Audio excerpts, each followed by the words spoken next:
நேத்தைக்கான எபிசோட பொறுத்த வரைக்கும் விஜய் சேதுபதி பண்ணதுல ஒரு பயங்கரமான வேலை என்ன தெரியுமா? பார்வதி கமுர்தினி இவங்களோட காவிய காதலை தூக்கி பால்டாயில ஊத்துனது தான் கிட்டத்தட்ட பார்த்தீங்கன்னா ஆல்மோஸ்ட் முடிச்சு விட்டாரு அப்படின்ற மாதிரி தான் சொல்லணும். எப்படி இருந்தாலும் இன்னும் 2 நாள்ல முடிஞ்சிருது. அதாவது இந்த ஃபேமிலி ரவுண்ட் வரும்ல, அந்த ஃபேமிலி ரவுண்ட் வந்தோடனே பார்த்தீங்கன்னா இந்த காதல் வந்து ஒண்ணுமே இல்லாமல் போயிடும். பட் இருந்தாலும் விஜய் சேதுபதி இப்பயே பார்த்தீங்கன்னா அது ஒரு ஸ்டார்டிங் பாயிண்ட்டை போட்டாருன்னு தான் சொல்லணும். இருந்தாலுமே நேற்றுக்கான எபிசோட்ல ஒரு நரேட்டிவை செட் பண்ணாங்க. கமுர்தினி ஹீரோவாகவும் பார்வதி வில்லியாகவும். ஆக்சுவலாக இது வந்து பார்க்கும்போது அப்பட்டமாக தெரிஞ்சுது எதுக்காக இதை பண்றாங்க. கமுர்தினி அப்போ டாப் 5 போவார், பார்வதி டாப் 5 போக மாட்டாங்க அப்படின்ற மாதிரி ஒரு கேள்வி வந்து அப்படின்னா சோஷியல் மீடியா ஃபுல்லாக கேட்டுட்டு இருக்காங்க. எதனால இந்த ஒரு நரேட்டிவ் வந்து விஜய் சேதுபதி பிக் பாஸ் டீமும் செட் பண்றாங்க. ஏன்னா நேற்றுக்கு ஃபுல்லாவே ப்ரொஜெக்ஷன் எப்படி இருந்ததுன்னா அந்த மாதிரி தான் இருந்தது. கமுர்தினி மேல எந்த தப்புமே இல்லாம பார்வதி மேல மட்டும் தான் எல்லா தப்பும் இருந்த மாதிரி. ஆக்சுவலா 2 பேரும் தான் எல்லா சில்மிஷத்தில் ஈடுபட்டது. 2 பேருமே தான் எல்லா ஒரு மாதிரி வேற மாதிரி கண்டென்ட்டுக்கு வந்து ஃபோக்கஸ் பண்ணி கொண்டு போனது. ஆனா இங்க ஒருத்தவங்க மேல மட்டுமே ஃபோக்கஸ் போகுது, பார்வதியை மட்டுமே போட்டு பொழக்கிற மாதிரி இருக்கு அப்படின்ற மாதிரி கேள்வி வருதுல. அது உண்மையா பொய்யா? ஆக்சுவலா என்ன செட் பண்ண நினைக்கிறாங்க அப்படின்றத டீடைல்டா பார்க்கலாம். சேனலை ஃபர்ஸ்ட் டைம் பார்த்தீங்கன்னா சப்ஸ்கிரைப் பண்ணிட்டு வீடியோ லைக் பண்ணி வச்சுக்கோங்க. ஆக்சுவலாக நேற்று எபிசோட் ஸ்டார்ட் ஆனதுலேருந்து இந்த பார்வதி கமுர்தினி இவங்க 2 பேர் விஷயத்தை வந்து அட்ரஸ் பண்ண போகும்போது விஜய் சேதுபதி ஒரு பக்கம் சிரிக்கிறாரு, அங்கே இருக்க ஆடியன்ஸும் பார்த்தீங்கன்னா கை தட்டுறாங்க. ஆக்சுவலாக இது என்ஜாய் பண்ணுற விஷயமா? அவங்க 2 பேரும் வீட்டுக்குள்ளே பண்ணிட்டு இருக்கிறது என்ஜாய் பண்ணுற விஷயமா அப்படின்னு பார்த்தீங்கன்னா என்ஜாய் பண்ணுற விஷயம் இல்லை. ஹோஸ்ட்டும் ஒரு பக்கம் என்ஜாய் பண்ணுறாரு, இந்த பக்கம் அங்கே இருக்க உட்காந்துருக்க பப்ளிக்கும் பார்த்தீங்கன்னா அதை கை தட்டி ரசிக்கிறாங்க.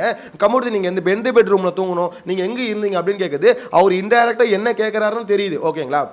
அவங்க இருக்கக்கூடாதுலாம் இல்லை. ஆக்சுவலாக இந்த ஷோவில் அவங்க பண்ணுற செயல்கள் வந்து ஒரு லிமிட்டை அப்படி தாண்டுது அப்படின்றது அப்பட்டமான நேற்று ஹோஸ்டே பேசும்போதே கிளியராக சொல்கிறாரு. நீங்கள் என்னென்ன பண்ணுறீங்க, நீங்கள் பண்ணுறது எல்லாத்தையும் எடுத்து போட முடியுமா அப்படின்னு ஒரு கேள்வி கேட்குறாரு. கேட்கும் போது பார்த்தீங்கன்னா கேமரா வந்து பார்வதிக்கும் கமுர்தினிக்கும் வந்து ஒரு ஷாட் வைக்கிறாங்க. அங்கே இருக்க ஆடியன்ஸ் எல்லாமே கைத்தட்டி சிரிக்கிறாங்க. அது பார்வதிக்குமே தெரியுது, பார்வதியுடைய மூஞ்சியுமே மாறுது. ஓ, அப்போ நம்ம பண்ணுறதுலாம் வெளியே போகுது போல அப்படின்ற மாதிரி. ஸோ இதை வந்து பார்த்தீங்கன்னா ஹோஸ்ட் ஒரு பக்கம் ரசிக்கிறாரா? ஏன் அந்த மாதிரி ரசிக்கிறீங்க? அது ரசிக்கக்கூடிய கண்டென்ட் இல்லைங்க. நீங்கள் அதை வந்து சிரிச்சு விட்டீங்கன்னா பார்வதியை சிரிச்சுக்கிட்டே அப்படியே போயிடுவாங்க, கமுர்தினியை சிரிச்சுக்கிட்டே போயிடுவாங்க. அவங்க பண்றது அவங்களுக்கு ரொம்ப பெரிய கெட்ட பேரை வெளியே உருவாக்குது. அவங்க பண்ற செயல்கள் வந்து அந்த அளவுக்கு நல்லா இல்லை, அவங்களுக்கு நல்லது இல்லை, அவங்க ஃபேமிலிக்கும் நல்லது இல்லை. இதை ஒரு தடவையாவது விஜய் சேதுபதி அட்ரஸ் பண்ணுவார்னு பார்க்குறேன். அட்ரஸ் பண்ணவே மாட்டாருங்க. அதை ஒரு காமெடி கண்டென்ட் மாதிரி மாத்திட்டு கொண்டு போயிடுறாரு. சார் அது காமெடி கண்டென்ட் இல்லை, அது சீரியஸான கண்டென்ட். 2 பேரோட கேரக்டர் காலி பண்ற கண்டென்ட். அந்த வீட்டுக்குள்ள அந்த மாதிரி விஷயம்லாம் பண்ணக்கூடாது. ஏன்னா கேமரா நீங்க எல்லாத்தையும் போடுறது இல்லை. ஆனா அது எப்படி சொல்றது, ஒரு முக்கியமா சென்சிட்டிவ் சில விஷயத்தை கட் பண்ணிட்டு மிச்ச விஷயத்துல போடுறீங்களே, அவங்க என்னென்ன பண்றாங்கன்னு தெரியுதுல. அது தெரியும் போது மக்களுக்கு ஒரு ஒப்பீனியன் வருதுல. ஆக்சுவலா அந்த ஒப்பீனியன் வரும்போது சொல்லதான் செய்வாங்க. இங்க வந்து பார்வதி அக்யூஸ் பண்ணோம், கமுர்தினி அக்யூஸ் பண்ணோம் அப்படின்ற மாதிரி யாருக்கும் எண்ணம் கிடையாது. அவங்க என்ன காமிக்கிறாங்களோ அதை தான் நம்ம பேசுறோம். ஸோ அப்படின்னும் போது அவங்க காமிக்கிறதே இவங்க 2 பேர் பண்ற எல்லா வேலைகளும் காமிக்கிறாங்க. அதையும் தாண்டி அப்போ இவங்க கட் பண்றாங்கன்னா அப்போ அதையும் தாண்டி ஏதோ பண்றாங்கன்னு அர்த்தம். இது விஜய் சேதுபதி ஸ்டேட்மெண்ட்லேருந்தே போவோமே, அவர் அதானே சொல்றாரு, நீங்க பண்ற எல்லாத்தையும் நாங்கள் போடுறது இல்லை அப்படின்ற மாதிரி. ஸோ அப்போ அதையும் தாண்டி ஏதோ நடக்குதுல்ல. இப்போ என்னன்னா இதை எப்படி நீங்க சிரிச்சு சமாளிக்கிறீங்க? அங்க இருக்க ஆடியன்ஸும் சிரிச்சு கைத்தட்ட வச்சு அதை பார்த்தீங்கன்னா நார்மலைஸ் பண்றீங்க. ஏதோ ஒரு கருமம் பண்ணி விட்டு போங்கன்னு வச்சுக்கோங்களேன். சரி, ஓகே, இதை வந்து சொல்லிட்டாரு. அப்புறம் அவங்க 2 பேரும் பண்ற லீலைகள் எல்லாம் வெளியே ஆல்மோஸ்ட் கொஞ்சம் வருது அப்படின்றது பார்வதிக்கு தெரிஞ்சு, ஆல்ரெடி எல்லாம் தெரிஞ்சு தான் பண்றாங்கன்னு வச்சுக்கோங்களேன். இருந்தாலும் அவங்க 2 பேரும் ஸ்போர்ட்டிவா எடுத்துக்கிறாங்க, சிரிச்சுக்கிறாங்க. இதுக்கப்புறம் விஜய் சேதுபதி என்ன பண்றாரு, இந்த ஒரு கேள்வி கேட்கிறார், யார் கேமை யார் டேக் ஓவர் பண்றது? அந்த கேம் வந்து பாத்தீங்கன்னா எஃப்ஜே வந்து கமுர்தினியை சொல்லிட்டான். சோ இந்த இடத்துல எஃப்ஜே சொன்ன 2 பாயிண்ட்டுமே பாத்தீங்கன்னா சரியான இது ஒரு கிளாஷா மாறிச்சு. ஒரு பக்கம் பாத்தீங்கன்னா விக்ரம் சுபிக்ஷாவை சொன்னான். சோ இந்த 2 பேரும் பாத்தீங்கன்னா போய் கதறி நடிக்க ஆரம்பிச்சிட்டாங்க. ஒரு பக்கம் விக்ரம் போயிட்டு நான் சுபிக்ஷா கேம் நான் ஒரு பக்கம் டேக் ஓவர் பண்றேனா அப்படின்ற மாதிரி அவன் ஒரு மாதிரி பர்ஃபார்மன்ஸை போட்டு சாவடிக்கிறான். ஏன்டா இப்படி சாவடிக்கிறான் அப்படின்ற மாதிரி தான் இருக்கு. சரி, ஓகே, விக்ரம் வந்து பாத்தீங்கன்னா தனியா போய் அழ ஆரம்பிச்சிட்டா. அப்படி அதே மாதிரி இந்த சைடுல வந்து பாத்தீங்கன்னா பார்வதி கமுர்தினி இவங்க 2 பேருக்குள்ள பாத்தீங்கன்னா ஒரு விஷயத்தை வந்து கிரியேட் பண்ணி விட்டான். அதாவது பார்வதி வந்து பாத்தீங்கன்னா ஒரு கில்ட் ட்ரிப் கிரியேட் பண்றாங்க. அதாவது எனக்கு நீ இப்படி பண்ணுவியா, எனக்கு நீ இப்படி பண்ணலாமா அப்படின்ற மாதிரி ஒரு क्वेश्चन வந்து பாத்தீங்கன்னா கமுர்தினை பார்த்து கேட்டா கமுர்தினி வந்து விலகி போய்டுவான். சோ இந்த விஷயத்தை வந்து பார்வதி பண்றாங்க அப்படின்னு சொன்னோனே கமுர்தினி எழுப்பி கேக்குறாரு, எஃப்ஜே சொன்னது உண்மையா, நீங்க அதை நம்புறீங்களா அப்படின்னு கேட்டா, ஆமா சார் நான் நம்புறேன் சார் அப்படின்ற மாதிரி. எங்க ஏதாவது ஒரு காரணத்தை சொல்லுங்க அப்படின்னோடனே, சார் இந்த கேப்டன்சி டாஸ்க்ல நான் ஜெயிச்சேன் சார், ஆனால் அவள் தோத்துட்டான்றது, அவள் பலூனை வந்து நான் உடச்சிட்டேன்றது அவள் வந்து ஏற்றுக்கவே முடியல. அவ்வளோ ஒரு போட்டியாளர் தானே சார், அந்த இடத்துல நான் உடச்சதை அவரால் ஏற்றுக்கவே முடியல அப்படின்ற அம்மா சொன்னாப்புல. அது உண்மையான கேட்டிங்கன்னா உண்மை தான். ஏன்னா பார்வதி தலை ரூமில் உட்காந்து கதறி அழுது நம்ம தான் பார்த்தோமே. அவங்கள பொறுத்த வரைக்கும் கமுர்தின் ஜெயிச்சானா தோத்தனாமன்றதை விட நம்ம தோத்துட்டோமே, நம்ம பலூனை வந்து கமுர்தின் வந்து நசுக்கிட்டானே அப்படின்றது தான் எனக்கு. என்னன்னா கமுர்தினிக்கு ஒரு கண்டஸ்டன்ட், உனக்கு அடிமை கிடையாது, உன்னோட லவ்வரை நீ சொல்லிக்கோ, என்ன வேணா சொல்லிக்கோ. ஆனால் இங்கே வந்து பார்த்தீங்கன்னா அவன் ஒரு கண்டஸ்டன்ட்னா நீ கீழே விழும்போது மெதிக்க தான் செய்வான். அதே தான் அவனு கேட்குறான். ஏன் பார்வதி பார்வதி. நான் என் கீழே வந்து என் பலூன் இருந்தால் நீ மிதிச்சிருக்க மாட்டியா அப்படின்னு கேட்டால் நான் மிதிச்சிருப்பேன். அப்போ நீ பண்ணலாம், நான் பண்ணக்கூடாதா? அதை வந்து நான் தப்பாகவே சொல்லலையே, ஏன் நீ சொல்லலை அப்படின்ற மாதிரி தான். எனிவேஸ் இதெல்லாம் பார்வதி பண்ணுறது தான். பார்வதி யாரும் பார்த்தீங்கன்னா தப்பாக ப்ரொஜெக்ட் பண்ணுறாங்கன்னு நான் சொல்ல வரல. இங்கே ப்ரொஜெக்ஷன் நரேட்டிவ் எப்படி செட் ஆகுதுன்னா பார்வதியோட மிஸ்டேக்ஸ் மட்டும் தான் ஹைலைட் ஆகுது. இப்போ கமருதீன் வந்து பார்த்தீங்கன்னா இதே தான். இப்போ பார்வதி எப்படி சொல்கிறது, அந்த ஒரு விஷயத்தை வந்து அவங்களுக்கு சாதகமாக யூஸ் பண்ணிக்கிறாங்களோ அதை கமருதீன் வந்து என்ன பேக் ஸ்டாப் பண்ணிட்டான் அப்படின்னு நம்ம சொல்லிக்கிறாங்களோ, அதே மாதிரி கமருதீனும் பார்த்தீங்கன்னா பேக் ஸ்டாப் பண்ணுறானே. நிறைய இடத்துல பார்வதி வந்து எப்படி சொல்கிறது, நான் வந்து இப்போ பார்வதிக்கு ஓட்டு போட்டிருப்பேன்னா ஓட்டு போட்டிருக்க மாட்டேன். அதாவது பார்வதி முன்னாடி ஒன்று பேசிட்டு அவங்க பின்னாடி வந்து அமித்துக்கிட்ட வேற மாதிரி பேசுறது. ஸோ இந்த விஷயத்தை கமருதீனும் தானே பண்ணுறான். இங்கே வந்து ஒரு மாதிரி வேற மாதிரி ஒன்று செட் ஆகுது.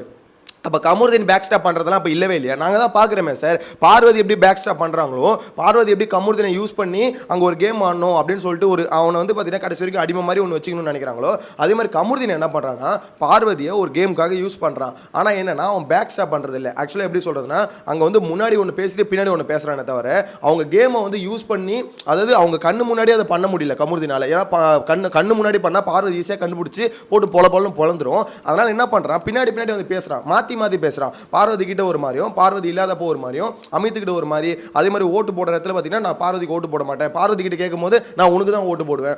ஸோ அப்படி மாற்றி பார்த்தீங்கன்னா அவன் ஒரு கேம் ஆடிட்டு இருக்கான். ரெண்டு பேருமே பார்த்தீங்கன்னா ஒரு மாதிரி ரெண்டு பேரை யூஸ் பண்ணி ஒரு கேம் ஆடிக்கிறாங்க. ஓகேங்களா? ஸோ இவங்க சரி அவங்க தப்புன்னு சொல்ல வரல. இவங்க தப்புனா இங்கேயும் தானே தப்பு. இங்கே அப்படியே நரேட்டிவ் ஃபுல்லாக சேஞ்ச் ஆகுது. இங்கே பார்வதி மட்டும் தான் தப்பு அப்படின்ற மாதிரி இருக்குது. அப்போ கமருதீன் புனிதரா, கமருதீன் நல்லவனா?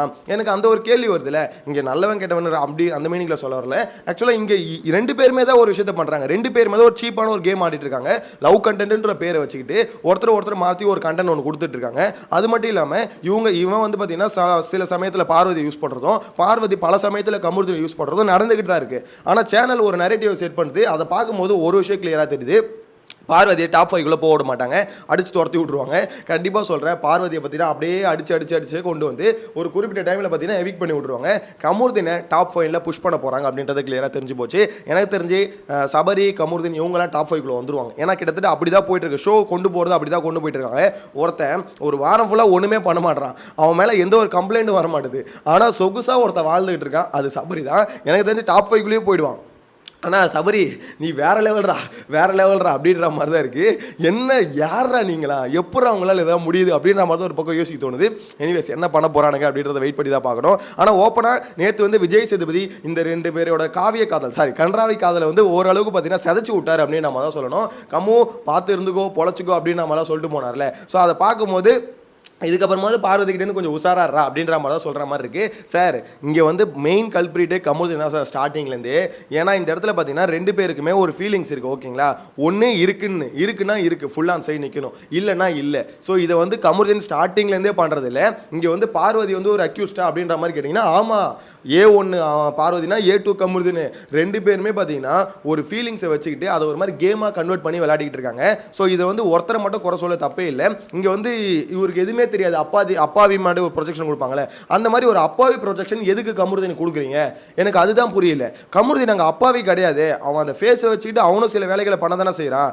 எனக்கு அதுதான் ஒன்றும் புரியல. ரெண்டுமே தான் பார்த்தீங்கன்னா மைக்க போடாமல் நேற்று கூட ஸ்விம்மிங் பூலில் இருந்துக்கிட்டு ஒரு மாதிரி கூத்தடிச்சிட்டு இருக்குங்க. இதுங்க ரெண்டும் பண்ணுறது இந்த மாதிரி வேலைகள் தான் வச்சுக்கோங்களேன். இருந்தாலும் அங்கே ஒருத்தர் பக்கம் மட்டும் பார்த்தீங்கன்னா சாஃப்டாகவும், இன்னொருத்தர் பண்ணுறது வந்து அதாவது ரெண்டு பேர் பண்ணுற தப்பில் ஒருத்தர் மேலே மட்டும் மொத்த பிளேமும் போகிறது கொஞ்சம் ஒரு மாதிரி தோணுது. எனிவேஸ் உங்களோட கருத்தை மறக்காமல் கமெண்ட்டில் மென்ஷன் பண்ணுங்கள். இந்த ஒரு இது ரெண்டு பேர் பண்ணிட்டு இருக்காங்க, லவ் கண்டென்ட்டோ ஏதோ ஒரு இதுக்கு வந்து எனக்கு தெரிஞ்சு 2 நாளில் ஒரு முடிவு வந்துடும், ஃபேமிலி 2 வந்தோன்னு அப்படின்ற மாதிரி நினைக்கிறேன். உங்களோட கருத்து என்ன? நீங்களும் கமெண்ட்டில் சொல்லுங்கள். நெக்ஸ்ட் வீடியோவில் மீட் பண்ணலாம். Bye by.